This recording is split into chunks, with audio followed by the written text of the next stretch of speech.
Donc, suite au décès de ma sœur Bénédicte, en 2017, j'ai décidé en 2019, en rencontrant d'autres familles qui avaient vécu le pire, de créer finalement, de fonder cette fédération. Donc j'y ai réfléchi pendant une bonne année. Et donc en octobre 2020, avec un collectif d'autres familles, nous avons fondé la FNVF.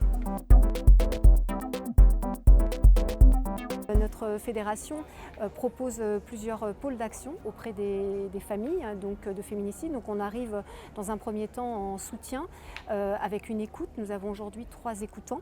Ce qu'il faut savoir, c'est que nous représentons aujourd'hui 87 familles de féminicides sur l'ensemble du territoire français. Ces écoutants étudient les besoins des familles pour ensuite les diriger dans un premier temps vers une cellule psychologique et dans un second temps vers un service juridique qui est mis à leur disposition, et je précise gratuitement. Concernant les femmes victimes de violences conjugales, donc depuis début de cette année 2022, nous avons suivi 70 femmes. De la même façon, donc là le parcours est un peu différent, c'est-à-dire que nous écoutons les besoins et nous dirigeons donc vers différents partenaires, et notamment des partenaires comme les maisons des femmes. Nous avons passé un certain nombre de conventions avec la Maison des femmes de Marseille, la Maison des femmes de Reims, la Maison des femmes de Bordeaux et beaucoup d'autres associations.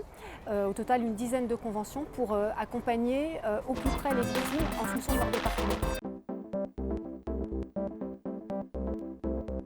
La problématique que nous rencontrons, c'est leur application. C'est-à-dire qu'aujourd'hui, des outils existent, mais qui, à notre sens, ne sont pas suffisamment appliqués. Donc ça, c'est un problème majeur. Et aussi, nous avons souvent aussi des trous dans la raquette. Moi, c'est vraiment un terme que j'utilise. C'est-à-dire qu'en fait, vous avez finalement des outils, mais qui n'ont pas été étudiés en amont dans leur mise en œuvre. Et donc, il y a des ratés. Et tout au bout de la chaîne, malheureusement, nous avons des victimes, et ça c'est pas acceptable. Donc il y a un énorme progrès à faire sur finalement l'analyse et les process de mise en œuvre en amont, et on a demandé donc justement la création d'une commission interministérielle dédiée sur les violences conjugales et les féminicides pour faire le lien avec les services concernés, de façon à ce que justement il n'y ait pas de trou dans la raquette. Nous tous, on le sait, comptabilise l'ensemble des féminicides. Nous comptabilisons uniquement les féminicides conjugaux, c'est-à-dire par compagnon ou ex. Pourquoi ? Parce que c'est dans notre genèse, dans notre histoire. La majorité des familles finalement de féminicides ont vu leurs proches tués par un ex-compagnon. Et si vous voulez, il est important aussi de comprendre que le ministère de l'Intérieur, rien que sur les chiffres de 2021, a indiqué que 82% des violences faites aux femmes sont des violences conjugales. Donc il faut juste ramener ce chiffre-là. Donc nous, en fait, aujourd'hui, on en est à la 58e victime de féminicide par compagnon ou ex.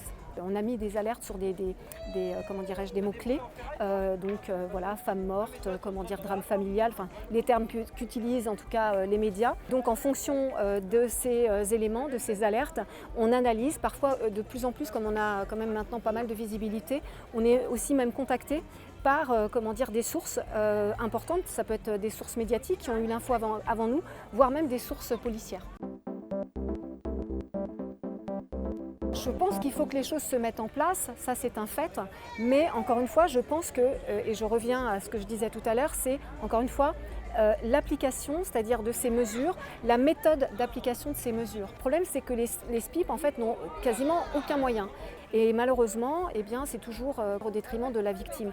Donc aujourd'hui, je pense qu'il y a les mesures, mais encore une fois, je pense que l'application et la mise en œuvre, en tout cas, n'est pas évaluée, n'est pas contrôlée. Et ça, c'est bien un problème, c'est-à-dire que ça sort finalement des ministères, et ensuite, après, qu'est-ce qui se passe ? Et on s'aperçoit que, il y a des manques de coordination, il y a des transmissions qui ne sont pas faites, parfois même entre services, et c'est ça qu'il faut absolument améliorer pour avoir un résultat et faire baisser drastiquement les féminicides. On demande finalement aux femmes de déposer plainte, elles le font. Et aujourd'hui, on est à 80% de plaintes classées sans suite. Ce n'est pas moi qui le dis, c'est le Haut Conseil à l'égalité femmes-hommes. Je vous parle de chiffres de 2020. Je pense que ça n'a pas beaucoup évolué depuis.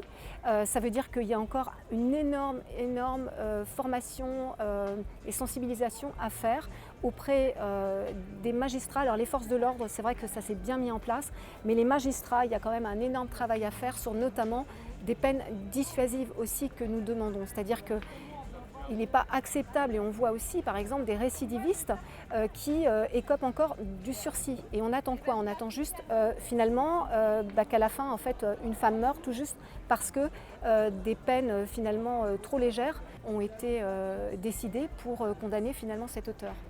De par notre recensement, on s'est surtout aperçu que les auteurs étaient de plus en plus jeunes. Et c'est ça aussi qui est inquiétant, c'est-à-dire que ça veut dire qu'il faut que dès le collège, voire peut-être même la primaire, organiser justement de la sensibilisation. Alors, adaptée bien évidemment à chaque âge, pour surtout faire comprendre que l'on n'a pas le droit de mal parler à sa copine, qu'on n'a pas le droit de frapper sa copine, d'insulter sa copine. Ça passe déjà par ça. Et je pense que la clé, elle est là. C'est vraiment l'éducation.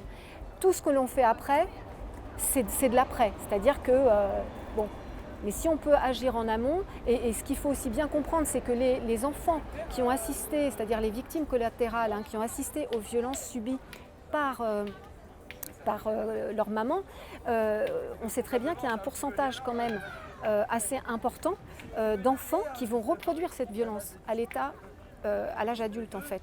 Donc il faut aussi absolument accompagner les enfants, les victimes collatérales qui ont assisté aux violences de leur maman parce que psychologiquement ils ont été impactés et que sur leur vie d'adulte, ça peut provoquer justement une banalisation de la violence, tout simplement.